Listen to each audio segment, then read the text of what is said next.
connect these ideas of urban density and sustainable practice looking to the future of cities, and in fact looking to the future of the globe. That's been at least the motivating idea of the conference. If in some details now we've tackled and sort of snarled with some of the on-the-ground issues of urbanism. But now to take that broader international perspective, I'll just introduce so that he can introduce the new school and the programs and the goals to you. Michael Cohen, who is the director of the graduate program of international affairs here at the new school, and helped to set up and formally headed the urban development program of the World Bank. So he's fits in many ways the agenda of global city finance, but also kind of international consciousness about how cities can develop and stay strong. So, Michael.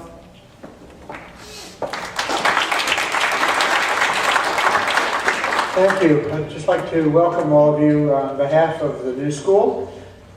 This is an exciting conference, and it's an exciting time in the university. When people come to this university, they always have a sense that there's something new and that something's going on. But here, at this moment, there's a lot going on that's directly related to this conference. We have been working a lot on the question of international urban analysis, urban comparisons.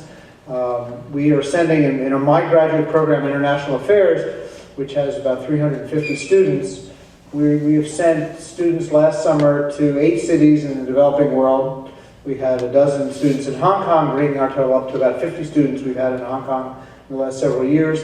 We've had 80 in Buenos Aires, we've had students in Mumbai, in Johannesburg, in Dakar, in Nairobi, and many other places. So we're interested in both theory and practice related to design, urban investment, urban planning programs, and interested in how we can use the university as a mode of cooperation and to connect universities and public and private institutions in the whole process.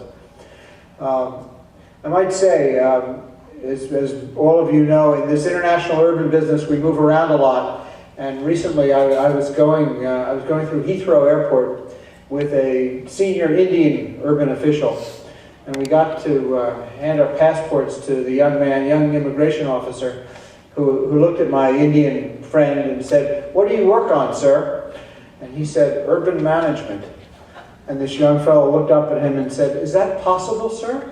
And I thought that was kind of an appropriate, out of the mouth of babes comes sort of wonderful little observations. But as you know, I mean, one of the problems really is how do we bring the various professions together? How do we bring the financiers and the economists and the institutional people with the design professions, with architecture? How do we think about the old and preserve the old and think about the new at the same time? What's the appropriate balance? And all of these things are sort of it's a constant process. I actually came in this morning from Latin America, where I met with a group of Latin American urban leaders who were all troubled about what did it mean to upgrade a slum in a Latin American city. Was this a physical process? Was this a social process? What was the role of the municipality? What was the role of the private sector? And it was interesting to observe, as in this conversation went on a couple of days, that there was not one right answer. There were many different perspectives, and I think that's kind of the richness of the subjects that we're in. The other question that came up was density. Is there an optimal density? How do we think about it? What happens when density changes?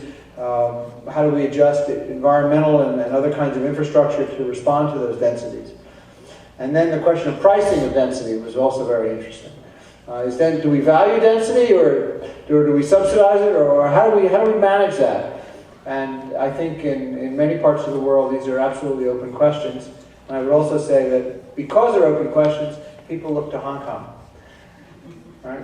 How many times when we hear the word density do we see pictures of Hong Kong? And people say, well, Hong Kong is sort of emblematic in this sense. And so we're very, very much looking forward to the Secretary's speech this evening and to learn more about it.